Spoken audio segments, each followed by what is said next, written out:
La plupart des personnes arrivant à Auschwitz étaient assassinées en moins d'1 heure. Aucune question n'était posée, aucune explication donnée. Elles étaient débarquées du train, séparées, et leur sort était décidé en quelques secondes. Les personnes âgées, les enfants et les femmes enceintes étaient envoyés directement à la mort. Les autres étaient tatoués, rasés, puis affectés au travail forcé, aux expériences médicales ou aux punitions. Chaque étape obéissait à une logique. L'objectif était d'éliminer le plus de personnes possible avec le minimum de dépenses. Les exécutions avaient lieu quotidiennement. Les fours crématoires incinéraient des milliers de corps. S'ils ne pouvaient pas suivre le rythme, des fosses étaient creusées. Le rythme ne s'est jamais arrêté. Auschwitz n'était pas une aberration, c'était une structure officielle. Il fonctionnait avec une planification, des budgets et des hiérarchies claires. Il ne fonctionnait pas en marge du système, il en était le centre. Qui a conçu ce processus? Comment a-t-il pu rester opérationnel pendant des années, sans interruption? Et pourquoi tant de personnes l'ont-elles exécuté, en sachant exactement ce qu'elle faisait? Ce documentaire a un but éducatif et analyse les faits historiques d'un point de vue neutre. Il ne cherche pas à glorifier des idéologies, ni à inciter à la haine. Voici l'histoire de la conception d'Auschwitz en tant que machine de mort. Le 30 avril 1940, le capitaine SS Rudolf Höss atteignit une étape majeure dans sa carrière. Après 6 années de service, cet officier de 39 ans fut nommé commandant de l'un des premiers camps de concentration nazis dans les territoires nouvellement conquis d'Europe de l'Est. Ce jour de printemps, il arriva pour prendre ses fonctions dans une petite ville qui, jusqu'à 8 mois plus tôt, faisait partie du sud-ouest de la Pologne, désormais intégrée à la Haute-Silésie allemande. Les Polonais appelaient ce village Oświęcim, mais les Allemands l'ont rebaptisé Auschwitz. Il y avait un hic. Bien que Höss ait été promu commandant, le camp qu'il était censé diriger n'existait pas encore. Il devrait superviser sa construction à partir d'une série de baraquements délabrés et infestés de parasites, autrefois utilisés par l'armée polonaise, regroupés autour d'un manège équestre à la périphérie de la ville. Les environs étaient encore plus déprimants. Un terrain plat et monotone, avec un climat humide et malsain. Personne n'aurait pu prédire qu'en 5 ans, ce camp deviendrait le site du plus grand meurtre de masse de l'histoire humaine. Höss ne ressemblait pas au monstre qu'il allait devenir. Selon l'avocat américain Whitney Harris, qu'il a interrogé lors des procès de Nuremberg, il paraissait être une personne ordinaire, semblable à un employé d'épicerie. Plusieurs prisonniers d'Auschwitz ont confirmé cette impression, le décrivant comme calme et maître de lui, le genre de personne que l'on pourrait croiser dans la rue sans y prêter attention. Cette apparence banale le rendait encore plus terrifiant. Les 3 années que Höss a passées au camp de concentration de Dachau avant sa nomination à Auschwitz ont joué un rôle décisif dans la formation de son caractère et de sa carrière. À Dachau, il a canalisé la violence et la haine que les nazis ressentaient envers leurs ennemis en système et en ordre. Dachau était tristement célèbre pour son sadisme physique, où les coups de fouet et les passages à tabac étaient à monnaie courante. Les gardiens, ou même d'autres prisonniers, pouvaient tuer des détenus de sang-froid, et leurs morts étaient toujours enregistrés comme abattus en tentant de s'évader. Mais le véritable pouvoir du régime à Dachau ne résidait pas seulement dans les abus physiques. Il se trouvait dans la torture psychologique. La première innovation à Dachau fut que, contrairement à une prison classique, les détenus n'avaient aucune idée de la durée de leur peine. Cette incertitude avait des effets psychologiques profonds et était cruciale pour briser la résistance des prisonniers. Les gardiens jouaient à des jeux psychologiques au lieu de simplement infliger des punitions physiques, allant jusqu'à montrer comment faire un véritable nœud de pendu, puis laissant la corde à portée de main, suggérant ainsi le suicide comme une option. À Dachau, Höss apprit la philosophie SS de gestion des prisonniers, y compris le tristement célèbre système des capots, qui jouerait plus tard un rôle majeur à Auschwitz. Les autorités nommaient un prisonnier capot dans chaque bloc ou unité de travail, lui accordant un pouvoir immense sur ses pairs. La tâche principale du capot était de s'assurer que les quotas de travail étaient atteints en exerçant une pression impitoyable sur les autres détenus. Si les gardes SS étaient au mécontent des performances d'un capot, ils le rétrogradaient au rang de simple prisonnier. Lorsque cela arrivait, les autres prisonniers battaient généralement l'ancien capot à mort dès sa première nuit parmi eux. Heuss gravit rapidement les échelons à Dachau jusqu'en avril 1936, lorsqu'il fut nommé assistant principal du commandant du camp. En septembre 1936, il fut promu lieutenant et transféré au camp de concentration de Sachsenhausen, où il resta jusqu'à sa nomination comme commandant du nouveau camp d'Auschwitz. Il arriva à son nouveau poste au printemps 1940, profondément honoré par la responsabilité qui lui avait été personnellement confiée par Heinrich Himmler. À l'origine, Auschwitz avait été conçu comme un camp de quarantaine, un lieu destiné à retenir les prisonniers avant de les envoyer vers d'autres camps de concentration du Reich. Cependant, il devint évident en quelques jours que le camp fonctionnerait comme un lieu d'emprisonnement permanent. Son objectif était d'incarcérer et de terroriser les Polonais à une époque où l'ensemble du pays subissait une restructuration ethnique. Même dans sa première version en tant que camp de concentration, Auschwitz affichait un taux de mortalité proportionnellement plus élevé que n'importe quel autre camp du Reich. Sur les 20 000 Polonais initialement envoyés là-bas, plus de la moitié étaient morts au début de l'année 1942. En septembre 1940, Oswald Pohl, chef du bureau principal administratif et économique de la SS, inspecta le camp et ordonna à Heuss d'en augmenter la capacité. Il expliqua que la SS allait se lancer dans les affaires, non pas comme une entreprise capitaliste, mais comme une série de sociétés opérant selon les idées philosophiques nazies au service de l'État. Les camps de concentration devaient fournir les matières premières pour la nouvelle Allemagne, comme les énormes quantités de granit nécessaires à la gigantesque nouvelle chancellerie du Reich d'Hitler à Berlin. La transformation d'Auschwitz, passant de camp de concentration au centre d'extermination le plus meurtrier, commença en 1941, après l'invasion de l'Union soviétique en juin. La politique du régime nazi envers les Juifs passa de la persécution au meurtre systématique. La guerre contre l'Union soviétique précipita la solution la plus radicale à ce que les nazis appelaient le problème juif. La destruction de la population juive soviétique par l'exécution d'hommes, de femmes et d'enfants. La mise en œuvre de ce qui allait devenir la solution finale changea tout pour Auschwitz. En décembre 1941, lors d'une réunion à huis clos avec Heinrich Himmler, Hitler donna l'ordre d'exterminer tous les Juifs par tous les moyens nécessaires. En utilisant Himmler comme intermédiaire entre lui-même et la mise en œuvre de la solution finale, Hitler s'assura qu'aucune trace documentaire ne le reliait directement au plus grand crime de l'histoire. La solution finale n'était pas la première option des nazis. En 1940, Himmler lui-même avait rédigé un article affirmant que le meurtre de masse d'un peuple était fondamentalement contraire à l'esprit allemand. Au départ, les nazis voulaient déporter les Juifs dans un endroit aussi éloigné du Reich que possible. En 1940, ils proposèrent l'île africaine de Madagascar comme destination potentielle. Ce plan fut abandonné au fur et à mesure que la guerre avançait, et au début de 1941, Hitler ordonna à Reinhard Heydrich de préparer un projet de déportation des Juifs vers un lieu sous contrôle allemand. La guerre contre l'Union soviétique ne devait durer que quelques semaines. Aussi Hitler et Heydrich prévoyaient-ils de repousser les Juifs encore plus à l'est. Cet automne-là, alors que les forces nazies assassinaient des Juifs en Union soviétique, les officiers SS exprimaient souvent leur malaise à l'idée de tirer à bout portant sur des femmes et des enfants. En réponse à ces protestations et à ce qu'il avait lui-même constaté, Himmler ordonna de rechercher une méthode d'exécution qui causerait moins de problèmes psychologiques à ces hommes. Incroyablement, l'une des premières méthodes essayées par les nazis fut l'explosion, en plaçant des patients atteints de troubles mentaux dans un bunker avec de la dynamite. Ils comprirent rapidement que tuer par explosion était impraticable. La solution apparut durant l'été 1941, lorsque Rudolf Heuss apprit l'existence d'un gaz appelé Zyklon B, utilisé pour tuer les insectes près d'Auschwitz.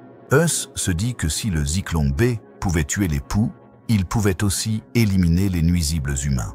Puisque le bloc 11 servait déjà de lieu d'exécution dans le camp et que son sous-sol pouvait être hermétiquement fermé, il devint naturellement l'endroit du premier essai. Avec la toute nouvelle usine de production IG Farben, située à seulement 5 km, Heuss pouvait se procurer tout le gaz dont il avait besoin presque instantanément.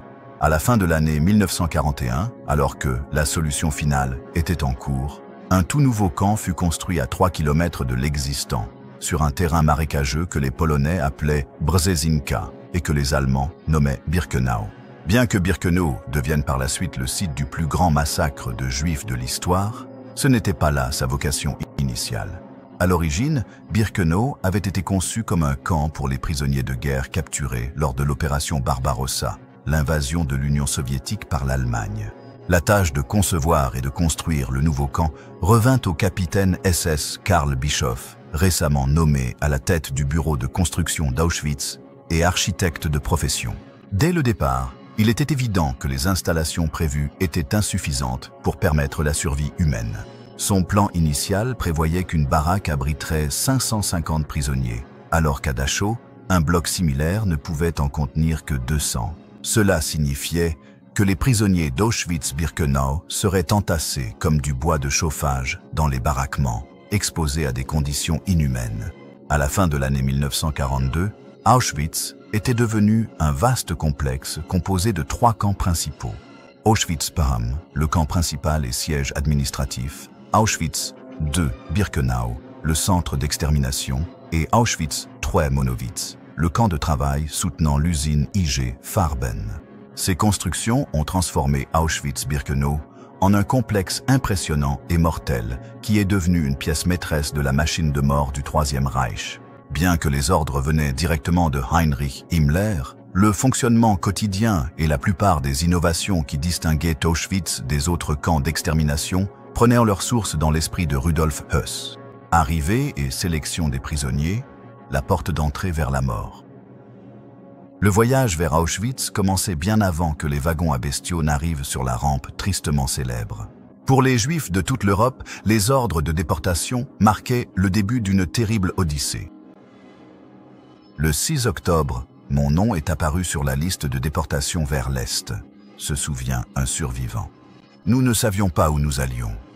On nous a dit que nous serions transportés vers l'Est, où nous travaillerions pour le Reich allemand, probablement dans des zones industrielles. Nous n'avions aucune idée que nous allions dans un camp de concentration. Les victimes n'avaient généralement que quelques heures pour faire une valise avec leurs affaires. On leur demandait d'apporter des objets de valeur, des vêtements de travail et des articles essentiels. Une cruelle tromperie, car la plupart se voyaient confisquer ces biens dès leur arrivée. Les nazis ont maintenu cette façade de réinstallation jusqu'au bout, délivrant des documents officiels, des billets de transport et allant même jusqu'à faire payer des frais de réinstallation à leurs victimes. Les trains de déportation étaient de véritables instruments de torture. Des wagons à bestiaux, conçus pour le transport d'animaux, étaient entassés de 80 à 100 personnes, sans siège, avec une ventilation minimale, et souvent un seul seau pour les besoins sanitaires. C'était le jour le plus chaud dont je me souvienne de toute ma vie, se rappelait un survivant néerlandais. Nous étions tous entassés comme des sardines, les corps brûlants de chaleur. Je me souviens avoir dit à ma femme, « Si je ne reviens pas, tu peux te remarier. Trouver un mari qui sera bon avec le bébé. » Nous pensions à l'enfant, à rien d'autre, mais nous avions très peur. Ces trajets pouvaient durer des jours, voire des semaines. De nombreux passagers, en particulier les personnes âgées et les jeunes enfants, mouraient en route de déshydratation, de suffocation ou de maladie. Les corps restaient coincés parmi les vivants jusqu'à ce que les portes s'ouvrent enfin à Auschwitz. Lorsque les trains arrivaient à la Judenrampe, la rampe des Juifs, ou plus tard sur la voie ferrée spécialement construite menant directement à Birkenau, les passagers en sortaient désorientés, épuisés et avides d'air frais. Ce qui les attendait était une scène de chaos contrôlé. Les portes des wagons étaient brutalement ouvertes au milieu des cris de « Raus! Raus! Dehors! Dehors !» Les gardes SS, accompagnés de chiens et de fouets, ordonnaient aux prisonniers d'abandonner tous leurs effets personnels et de se ranger en files séparées d'hommes et de femmes. Et là sont partis ma femme et le bébé. On nous avait dit que nous verrions nos familles tous les dimanches, tous les week-ends. Ce n'était pas vrai, cela n'est jamais arrivé. Le processus de sélection sur la rampe était le moment crucial qui déterminait la vie ou la mort immédiate. Des médecins SS, dont le tristement célèbre Joseph Mengele, dirigeaient les nouveaux arrivants d'un simple geste du doigt ou d'un signe. Ceux envoyés à droite devenaient des prisonniers enregistrés, recevaient un numéro et étaient affectés à un travail. Ceux dirigés vers la gauche, généralement les personnes âgées, les enfants de moins de 14 ans, les femmes enceintes, les personnes visiblement faibles ou handicapées, étaient envoyés directement aux chambres à gaz. L'ensemble du processus de sélection ne durait généralement que quelques secondes par personne. Les médecins SS prenaient ces décisions de vie ou de mort non pas sur la base d'évaluation médicale, mais selon la capacité de travail apparente. Lors de l'arrivée des Juifs hongrois en 1944, alors que les trains arrivaient quotidiennement, les sélections devenaient encore plus superficielles, avec jusqu'à 70 à 75% de chaque convoi envoyé directement aux chambres à gaz. Kitty Hart Moxon, qui avait 15 ans lorsqu'elle est arrivée à Birkenau, a été témoin de l'ensemble du processus d'extermination depuis sa baraque. Le mien était un bloc très rapide, donnant sur les chambres à gaz et le crématorium numéro 4. On pouvait voir ce qui se passait. C'était incroyable de voir en fait des centaines et des milliers de personnes arriver juste devant moi, séparées par une clôture électrifiée, sans pouvoir communiquer. Communiquer avec ces personnes était interdit. Les nazis entretenaient une tromperie élaborée pour éviter la panique ou la résistance parmi ceux sélectionnés pour une mort immédiate. Les victimes étaient informées qu'elles allèrent prendre une douche avant d'entrer dans le camp, une explication plausible après leur long voyage. Les SS avaient créé de magnifiques jardins paysagers le long du chemin menant des trains aux chambres à gaz, et les crématoires eux-mêmes étaient dissimulés derrière un mur de bouleaux. Beaucoup étaient assis dans les bois, il y a beaucoup de forêts là-bas, attendant simplement d'entrer dans les chambres à gaz parce qu'ils n'en avaient aucune idée, se souvient Hart Moxon. Les gens ne savaient pas, ils pensaient qu'ils allaient prendre une douche. On leur disait par haut-parleur qu'ils allaient se doucher, alors ils étaient bercés dans un faux sentiment de sécurité. Pour ceux qui étaient sélectionnés pour travailler, une autre horreur les attendait. Ils étaient conduits dans des centres de traitement où on les dépouillait de leurs derniers biens et de leur identité. On leur rasait la tête, on les désinfectait avec des produits chimiques agressifs qui leur brûlèrent la peau et on leur donnait des uniformes rayés de prisonniers. Fait significatif, ils étaient tatoués avec des numéros d'identification, marquant l'effacement total de leur humanité individuelle dans le système nazi. Les prisonniers recevaient des triangles de couleur à coudre sur leurs uniformes, rouge pour les prisonniers politiques, vert ou violet pour les criminels, marron pour les Roms, rose pour les homosexuels, noir pour les asociaux et les témoins de Jéhovah. Les Juifs portaient une étoile de David jaune. Au début, les tatouages n'étaient pas placés sur les bras des prisonniers, mais percés dans leur poitrine à l'aide de longues aiguilles. La blessure ainsi créée était remplie d'encre pour faciliter l'identification, notamment lorsque des détenus morts étaient retrouvés dans le camp. Personne n'était exempté de la sélection.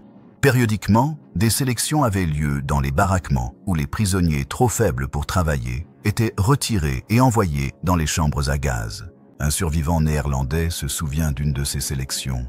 Je me souviens du jour de la grande sélection, une grande baraque pleine d'hommes nus, 2 tables à l'avant.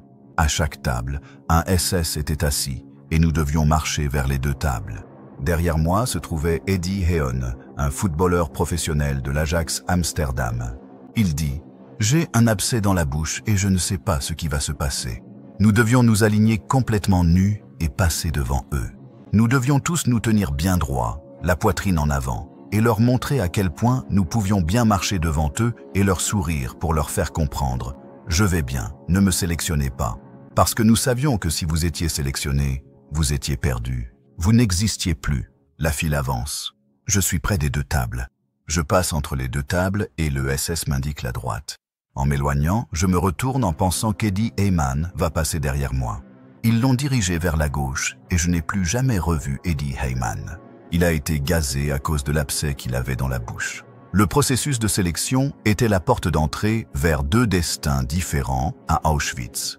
La mort immédiate dans les chambres à gaz ou une mort plus lente par le travail forcé, la faim, la maladie et finalement la sélection lorsqu'on devenait trop faible pour travailler. Pour les rares survivants chanceux, le souvenir de cette première sélection sur la rampe, le moment qui les a séparés de leurs proches qu'ils ne reverraient jamais, est resté l'une des expériences les plus traumatisantes de leur épreuve. Les chambres à gaz d'Auschwitz représentent la perversion ultime de l'ingéniosité humaine. Des principes de technologie et de conception appliqués non pas pour améliorer la vie, mais pour y mettre fin avec une efficacité maximale. L'évolution de ces installations d'extermination reflète l'approche méthodique du régime nazi envers le meurtre de masse, transformant ce qui avait commencé comme des opérations improvisées en une mise à mort industrialisée à une échelle sans précédent. La première expérimentation de gazage à Auschwitz a eu lieu au sous-sol du bloc 11 en septembre 1941. Les victimes étaient des prisonniers de guerre soviétiques et des prisonniers polonais malades. Après ce test concluant, le crématorium du camp principal a été adapté par l'ajout d'une chambre à gaz, mais sa capacité de mise à mort restait limitée. À mesure que la solution finale s'accélérait, la direction nazie exigea des installations plus efficaces. À Birkenau, les premières chambres à gaz improvisées étaient opérationnelles dès mars 1942. Elles étaient installées dans 2 fermes reconverties, que les prisonniers appelaient la Petite Maison Rouge et la Petite Maison Blanche, connues des SS sous le nom de Bunker 1 et 2.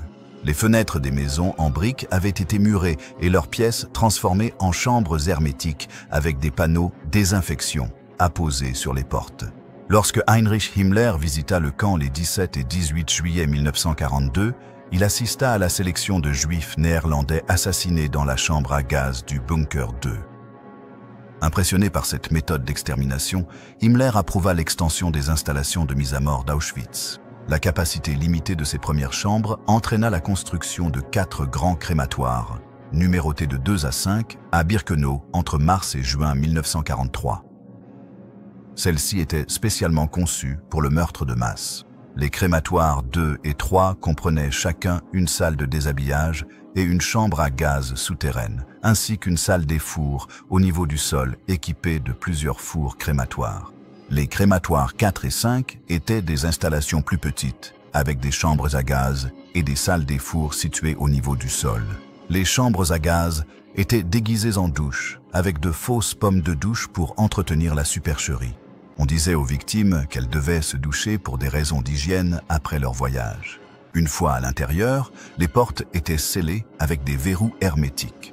Le personnel montait sur le toit ou accédait à une ouverture latérale pour verser des pastilles de Zyklon B dans la chambre à travers des colonnes ou des évents spécialement conçus. Le Zyklon B était du cyanure d'hydrogène absorbé dans un support, initialement développé comme pesticide. Lorsqu'il était exposé à l'air, il libérait un gaz cyanure mortel. Dans les chambres à gaz chaudes et bondées, la mort survenait en 10 à 20 minutes, bien que le processus fût atroce. Des témoins ont décrit avoir entendu des cris étouffés et des coups frappés sur les portes lorsque les victimes comprenaient leur sort. « J'ai réellement vu des groupes de personnes être conduits dans la chambre à gaz », se souvient Kitty Hart Moxon. Vous voyez réellement les hommes mettre le gaz. Il y avait un puits de lumière au sommet de la chambre à gaz et il y avait toujours un homme, parfois en uniforme vert, parfois en tenue de désinfection, qui montait à l'échelle et vidait une boîte de ces cristaux de gaz dans le puits de lumière. Quelques minutes plus tard, on pouvait entendre les gens mourir, crier. Les sons étaient étouffés et cela pouvait durer jusqu'à 20 minutes. Ensuite, la chose suivante que vous voyiez, c'était le feu et la fumée qui sortaient de la cheminée. Après la mise à mort par gaz, des membres du Sonderkommando, des escouades spéciales de prisonniers juifs forcés de travailler dans les crématoires, entrèrent dans les chambres en portant des masques à gaz pour retirer les corps.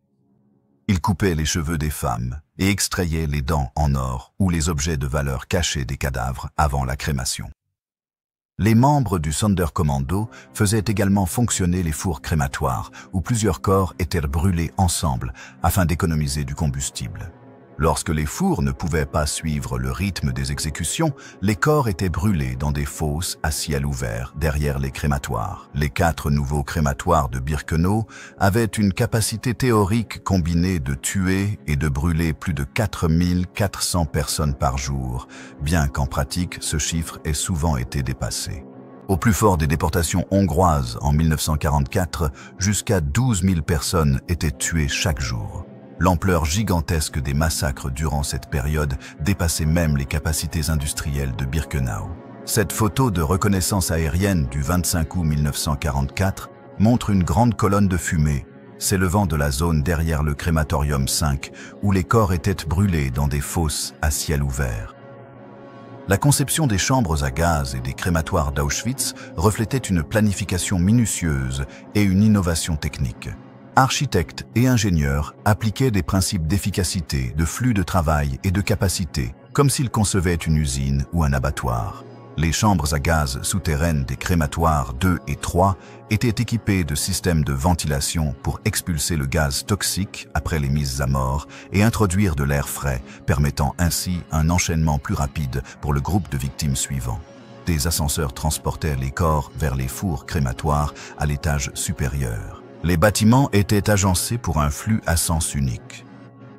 Les victimes entraient, étaient tuées, puis leur reste était traité et éliminé dans un processus séquentiel conçu pour une efficacité maximale.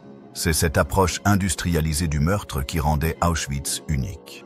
D'autres camps d'extermination comme Treblinka, Sobibor et Belzec utilisaient le monoxyde de carbone provenant des gaz d'échappement de moteurs pour leurs chambres à gaz, une méthode moins efficace. L'utilisation du Zyklon B à Auschwitz, combinée à des installations spécialement conçues, a permis de créer une usine de mort capable de fonctionner en continu pendant des années. Les restes des victimes n'étaient pas seulement incinérés, ils étaient exploités. Les nazis recyclaient les cheveux humains, l'or dentaire et même les cendres. Les cheveux des femmes étaient envoyés dans des usines allemandes pour être utilisés dans la fabrication de feutres, de cordes et de textiles. Les dents en or étaient fondues et envoyées à la Reichsbank. Une partie des cendres était utilisée comme engrais dans les fermes exploitées par la SS à proximité. En janvier 1945, alors que les forces soviétiques approchèrent d'Auschwitz, la SS tenta de détruire les preuves de ces crimes, démantelant les crématoires, les faisant exploser à la dynamite et brûlant des documents. Cependant, les ruines de ces installations d'extermination subsistaient et les forces soviétiques les ont largement documentées après la libération. Aujourd'hui, les vestiges préservés des crématoires 2, 3, 4 et 5 témoignent du meurtre de masse industrialisé, une preuve de briques et de béton de l'extermination mécanisée d'êtres humains à une échelle sans précédent. Les chambres à gaz et les crématoires d'Auschwitz représentent l'aboutissement d'un processus qui a commencé par la discrimination et la ségrégation, s'est poursuivi par la déportation et a culminé dans le meurtre à l'échelle industrielle. Ils sont la manifestation physique de la solution finale, l'expression ultime de l'application systématique par l'État nazi des méthodes industrielles modernes à la tâche d'exterminer un peuple tout entier. Au milieu de l'extermination systématique à Auschwitz, une autre forme d'atrocité s'est déroulée sous couvert de recherche médicale. Des médecins SS, dirigés par le tristement célèbre Joseph Mengele, ont mené de cruelles expériences sur les prisonniers, détournant la science médicale pour en faire un instrument de torture et de meurtre. Ces expériences, réalisées sans anesthésie, sans contraintes éthiques ni validité scientifique, comptent parmi les actes les plus abjects de l'histoire de la médecine. Joseph Mengele, connu sous le nom d'Ange de la mort, est devenu le symbole des atrocités médicales perpétrées à Auschwitz. Il est arrivé au camp au moment même où les crématoires de Birkenau étaient achevés et qu'Auschwitz entrait dans sa période la plus destructrice. Grâce à sa formation médicale et à son intérêt particulier pour la génétique et la biologie héréditaire, Mengele considérait Auschwitz comme une occasion unique de faire avancer ses recherches grâce à un accès illimité à des sujets humains. Mengele portait un intérêt tout particulier aux jumeaux, qu'il pensait pouvoir lui fournir des informations sur l'hérédité. Lorsque de nouveaux convois arrivaient à Auschwitz, Mengele supervisait personnellement les sélections, cherchant spécifiquement des jumeaux parmi les déportés. Les enfants jumeaux n'étaient rien d'autre que des cobayes pour Mengele, rapporte un témoignage. Chaque fois qu'il apprenait que des enfants jumeaux avaient été amenés au camp, il exigeait que personne ne les touche, à part lui. Ses expériences sur les jumeaux consistaient à prendre des mesures physiques, à prélever du sang, à injecter diverses substances et à pratiquer des interventions chirurgicales inutiles. Dans de nombreux cas, lorsque l'un des jumeaux mourait à la suite d'une expérience ou d'une maladie, Mengele tuait immédiatement l'autre par une injection au cœur afin de procéder à des autopsies comparatives. Dans ses notes de recherche, Mengele n'a jamais admis être responsable de la mort du second jumeau, affirmant plutôt qu'il avait eu la chance que les deux enfants meurent en même temps. L'un des objectifs supposés de Mengele était de trouver des moyens d'augmenter le taux de natalité allemand en comprenant les mécanismes biologiques des naissances multiples. Certaines expériences consistaient à tenter de créer des jumeaux artificiels en cousant des enfants ensemble, souvent sans anesthésie. D'autres expériences incluaient l'injection de colorants dans les yeux des enfants pour voir s'il était possible d'en changer la couleur afin de correspondre à l'idéal arien des yeux bleus. Au-delà des jumeaux, Mengele était fasciné par les anomalies physiques, rassemblant des personnes atteintes de nanisme ou de difformité, leur faisant subir des tests douloureux, puis conservant finalement leur corps ou leur squelette pour les étudier. Il s'est également intéressé à une gangrène faciale appelée Noma, courante dans le camp des Roms de Birkenau en raison des conditions épouvantables. Beaucoup de ces sujets d'expérimentation mouraient pendant les expériences ou finissaient horriblement défigurés. D'autres médecins SS à Auschwitz menaient des expériences tout aussi horribles. Karl Klauberg a mené des expériences de stérilisation de masse, en particulier sur des femmes juives et roms, injectant des irritants dans leur col de l'utérus sans anesthésie, provoquant des douleurs extrêmes, des inflammations et souvent la mort. Son objectif était de mettre au point une méthode de stérilisation efficace pour empêcher la reproduction des races considérées comme inférieures. Beaucoup sont morts à la suite de ces procédures, ou ont ensuite été tués afin que leurs organes reproducteurs puissent être retirés et examinés. Les prisonniers étaient également soumis à des expériences portant sur les effets de la famine, du froid extrême et des maladies infectieuses. Lors des expériences sur l'hypothermie, les prisonniers étaient forcés de rester dehors par des températures glaciales ou d'être immergés dans de l'eau glacée jusqu'à perdre connaissance, soi-disant pour développer de meilleurs traitements pour les pilotes allemands abattus dans la mer du Nord.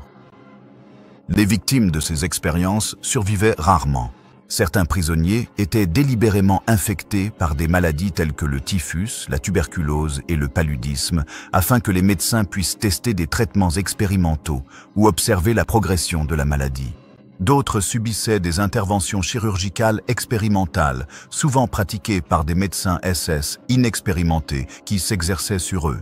Ce qui rendait ces expériences particulièrement horribles, ce n'était pas seulement la douleur physique infligée, mais la déshumanisation totale des victimes. Les médecins SS considéraient les prisonniers non pas comme des êtres humains, mais comme du matériel de recherche jetable.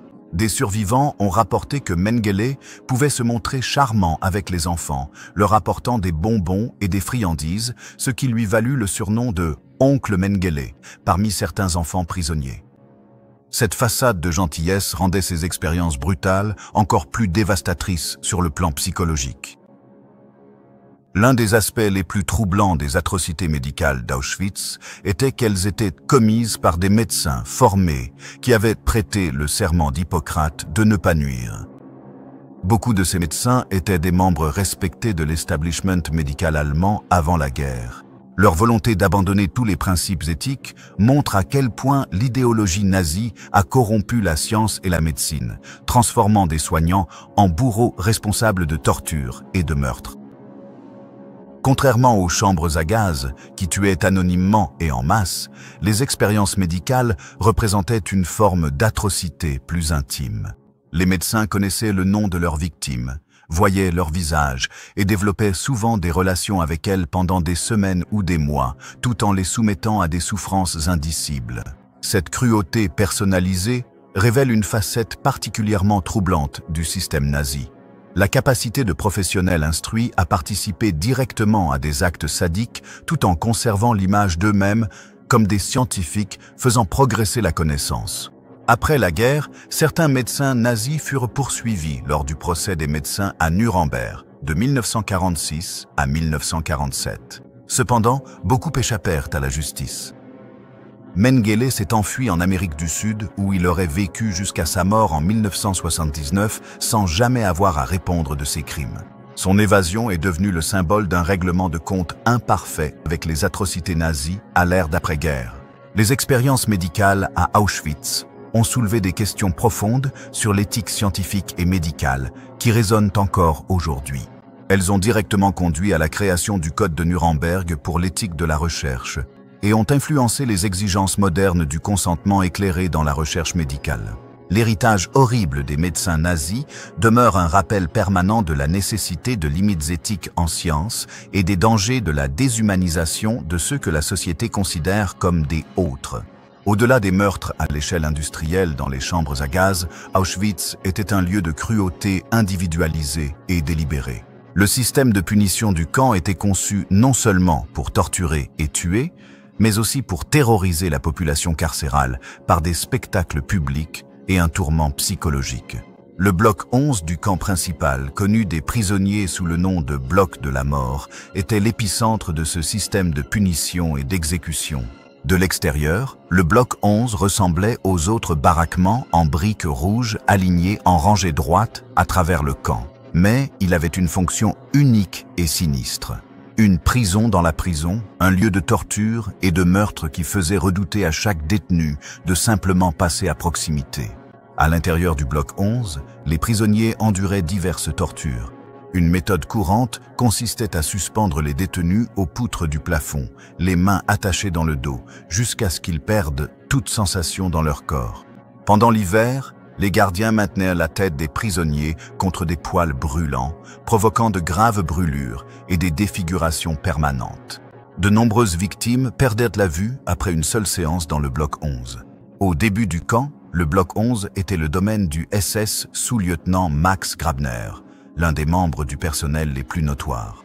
Avant de rejoindre la SS, Grabner avait été cow-boy. Mais à Auschwitz, il détenait un pouvoir de vie ou de mort sur les prisonniers. Chaque semaine, il nettoyait le bunker, décidant du sort de chaque prisonnier du bloc 11. Certains restaient dans leurs cellules, mais pour d'autres, il inscrivait un numéro sur leur dossier disciplinaire. Un signifiait flagellation ou autre torture, tandis que 2 signifiaient exécution immédiate. Les condamnés à mort étaient d'abord conduits dans les salles de bain du rez-de-chaussée du bloc 11 et sommés de se déshabiller. Une fois nus, ils étaient conduits par une porte latérale vers une cour isolée entre les blocs 10 et 11, connue sous le nom de mur de la mort ou mur noir. Cette cour était séparée du reste du camp par un mur afin que personne ne puisse assister aux exécutions. Les prisonniers étaient placés contre le mur de briques, à l'opposé de l'entrée du bloc, et un bourreau SS leur appuyait un pistolet de petit calibre à l'arrière de la tête avant d'appuyer sur la gâchette. Les pendaisons publiques constituaient une autre forme de punition destinée à terroriser l'ensemble de la population du camp. La potence se dressait en permanence sur la place d'appel, où tous les prisonniers se rassemblaient 2 fois par jour pour le comptage. Lorsque des exécutions étaient prévues, tout le camp était forcé d'y assister. L'une des exécutions de masse les plus tristement célèbres eut lieu le 19 juillet 1943, lorsque 12 prisonniers polonais furent pendus simultanément pour avoir aidé d'autres à s'évader. Les condamnés étaient obligés de se tenir debout sur des tabourets qui étaient ensuite renversés, les laissant s'étrangler lentement plutôt que de mourir rapidement par pendaison avec chute. Une autre punition consistait en la détention dans des cellules debout, des chambres spécialement conçues dans le sous-sol du bloc 11, mesurant environ 1 mètre carré. 4 prisonniers étaient entassés dans ce minuscule espace, forcés d'entrer par une petite ouverture près du sol, avec à peine la place de se tenir debout et aucune possibilité de s'asseoir ou de s'allonger. Les prisonniers restaient dans ces cellules pendant des jours, en ressortant souvent incapables de marcher ou souffrant de séquelles physiques permanentes.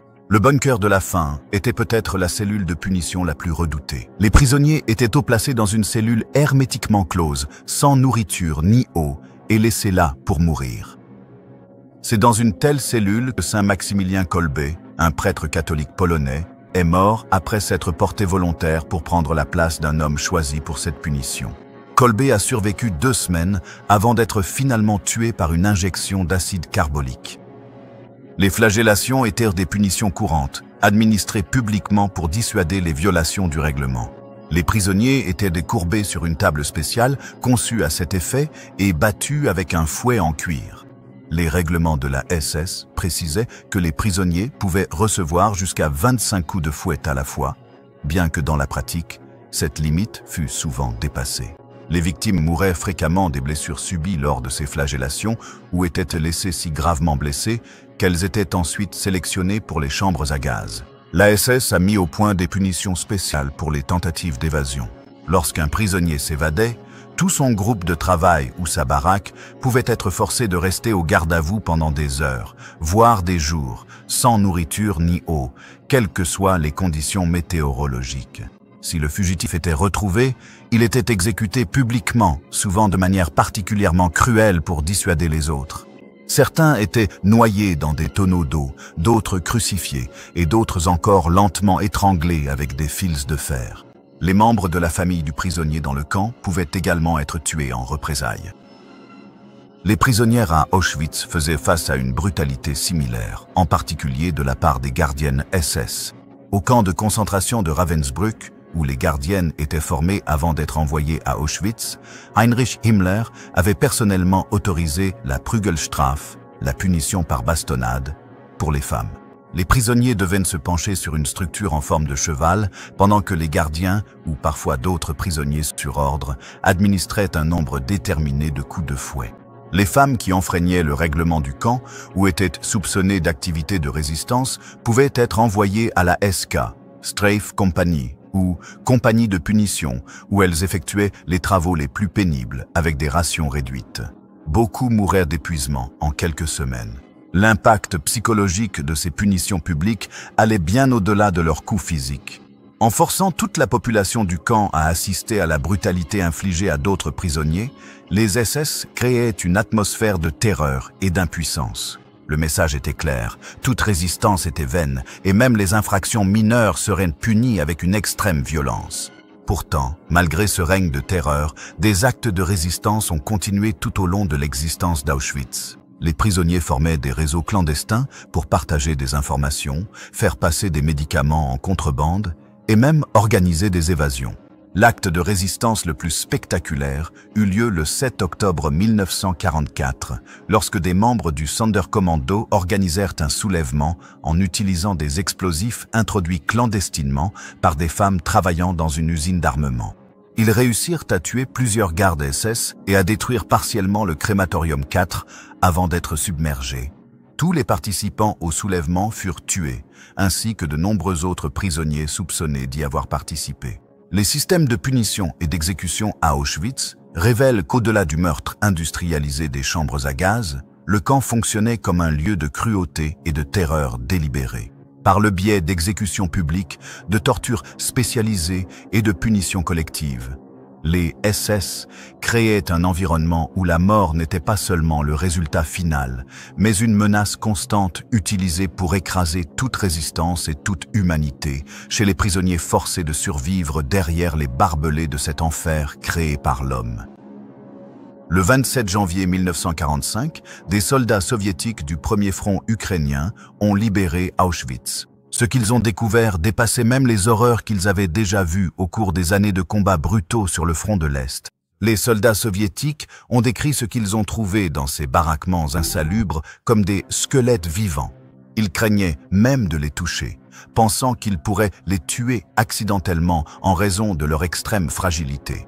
À leur arrivée, les soviétiques ont trouvé environ 7000 prisonniers laissés derrière dans le complexe du camp. C'étaient les plus faibles, ceux que les SS jugeaient trop malades pour être évacués lors des terribles marches de la mort qui avaient commencé quelques semaines plus tôt. Sentant la défaite imminente face à l'avancée de l'armée rouge, les SS avaient ordonné l'évacuation d'environ 60 000 prisonniers d'Auschwitz vers des camps plus à l'intérieur du territoire allemand. Des milliers de personnes sont mortes lors de ces marches forcées dans le froid brutal de l'hiver polonais. Les premiers jours de la libération étaient cruciaux. Le 20 janvier 1945, à peine une semaine avant l'arrivée des troupes soviétiques, les SS avaient reçu l'ordre d'exterminer la population restante à Auschwitz. Au cours des 7 jours suivants, des unités spéciales SS ont assassiné environ 700 prisonniers à Birkenau et dans les sous-camps voisins. Près de 8000 autres prisonniers ont échappé à la mort parce que l'armée rouge approchait d'Auschwitz trop rapidement et que les membres des SS étaient plus préoccupés par leur propre survie que par l'exécution des ordres. Le processus de documentation des crimes a commencé immédiatement. Des photographes et caméramens soviétiques ont filmé les camps de manière exhaustive, capturant des images de baraquements surpeuplés, de montagnes d'effets personnels volés aux victimes et des vestiges des installations d'extermination que les SS avaient tenté de détruire avant de battre en retraite. Ces documents visuels allaient fournir des preuves cruciales pour les procès ultérieurs des crimes de guerre. Les forces libératrices, aidés par la Croix-Rouge polonaise, se sont efforcés d'aider les survivants en organisant des soins médicaux et de la nourriture. Les hôpitaux de l'Armée rouge ont soigné 4500 survivants. C'était une tâche extrêmement difficile, car de nombreux survivants étaient trop faibles pour être déplacés et devaient recevoir des soins sur place. Même en juin 1945, 300 survivants se trouvaient encore dans le camp pour recevoir des soins médicaux. À mesure que les preuves des crimes commis à Auschwitz s'accumulaient, la traque des responsables a commencé. Rudolf Höss, qui avait été transféré d'Auschwitz en novembre 1943, a été capturé par les troupes britanniques le 11 mars 1946 dans une ferme près de Flensburg, où il vivait sous le nom de Franz Lang. Lors de son interrogatoire, Höss a avoué son rôle dans le meurtre de plus d'1 million de personnes à Auschwitz. Le témoignage de Höss au tribunal militaire international de Nuremberg, où il a comparu en tant que témoin, a apporté des détails glaçants sur le fonctionnement d'Auschwitz et la mise en œuvre de la solution finale. Sa confession écrite, bien que parfois inexacte dans les détails, a confirmé l'ampleur massive du génocide. « J'ai commandé Auschwitz jusqu'au 1er décembre 1943. Et j'estime qu'au moins 2 500 000 victimes y ont été exécutées et exterminées par gazage et crémation, et qu'au moins un autre demi-million ont succombé à la faim et aux maladies, ce qui fait un total d'environ 3 millions de morts. Ce chiffre représente environ 70 à 80% de toutes les personnes envoyées à Auschwitz en tant que prisonniers. Bien que des historiens ultérieurs aient révisé ces chiffres à la baisse, le consensus académique actuel estime le nombre de morts à Auschwitz à environ 1,1 million. La confession de Höss a confirmé le caractère systématique et délibéré des meurtres. Après avoir témoigné à Nuremberg, Höss a été extradé vers la Pologne pour y être jugé. Le 2 avril 1947, le tribunal national suprême de Pologne l'a condamné à mort. Le 16 avril 1947, il a été pendu sur une potence spécialement construite, érigée juste à côté de la villa qu'il avait occupée en tant que commandant d'Auschwitz et du crématorium du camp principal où tant de ses victimes avaient été tuées. D'autres membres du personnel d'Auschwitz ont également été jugés. Au total, environ 700 des 6335 membres de la SS ayant servi à Auschwitz ont été poursuivis en justice. Les procès d'Auschwitz à Cracovie, qui se sont tenus de novembre 1947 à décembre 1948, ont abouti à 23 condamnations à mort, dont 16 ont été exécutées en 1947. Le gouvernement américain a jugé 9 dirigeants d'IG Farben, dont Otto Ambos, pour crimes de guerre liés au travail forcé à Auschwitz-Monowitz et à la production de Zyklon B utilisé dans les chambres à gaz. Pendant ce temps, Joseph Mengele s'était enfui en Argentine. Malgré une chasse à l'homme internationale, il n'a jamais été capturé et serait mort noyé au Brésil en 1979. En 2015, Oskar Gröning, connu comme le comptable d'Auschwitz, a été condamné à 4 ans de prison pour son rôle en tant que garde SS dans le camp. Il avait 94 ans au moment de sa condamnation, qui reposait sur sa complicité dans le meurtre de 300 000 Juifs lors des déportations hongroises de 1944. Au-delà de ces procédures judiciaires, les témoignages des survivants sont devenus essentiels pour préserver la mémoire de la Shoah. Des figures comme Primo Levi, Elie Wiesel, Viktor Frankl et bien d'autres ont écrit des mémoires influents qui ont fait connaître l'expérience d'Auschwitz aux lecteurs du monde entier. Leurs récits n'ont pas seulement documenté les atrocités, mais ont aussi exploré des questions profondes sur la nature humaine, la moralité et la survie dans des conditions extrêmes. Le 2 juillet 1947, le Parlement polonais a créé un musée sur le site des anciens camps d'Auschwitz-Im et Auschwitz II, Birkenau, afin de commémorer les victimes et de servir d'avertissement aux générations futures. En 1979, le complexe du camp a été déclaré site du patrimoine mondial de l'UNESCO. Depuis 2005, l'anniversaire de la libération d'Auschwitz, le 27 janvier, est reconnu par les Nations Unies et l'Union européenne comme la journée internationale dédiée à la mémoire des victimes de l'Holocauste. Des événements commémoratifs sont organisés chaque année à cette date. La libération d'Auschwitz a non seulement marqué la fin de l'un des chapitres les plus sombres de l'histoire, mais aussi le début d'un long et constant processus de réflexion sur son héritage. À travers les procès, les témoignages, l'éducation et la commémoration, le monde a tenté de comprendre et d'assimiler les crimes qui y ont été commis.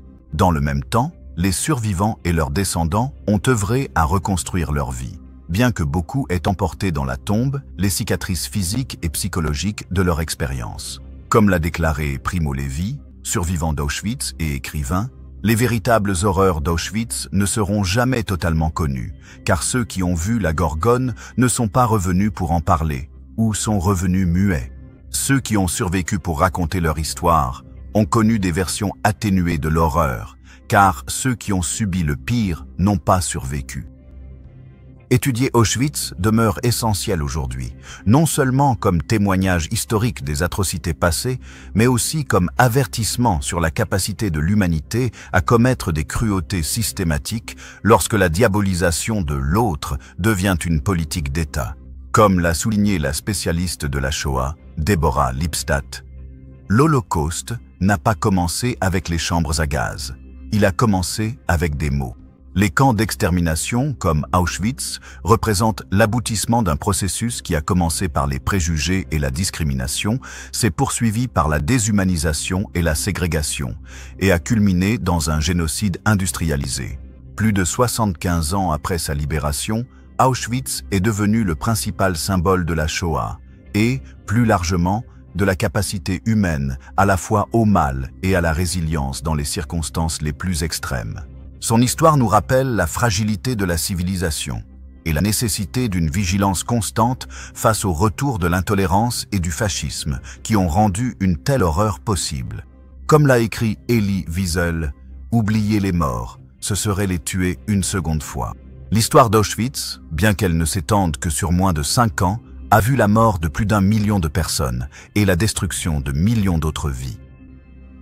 Raconter cette histoire est notre façon de nous souvenir des vies perdues et se veut un hommage aux victimes innocentes d'un régime criminel.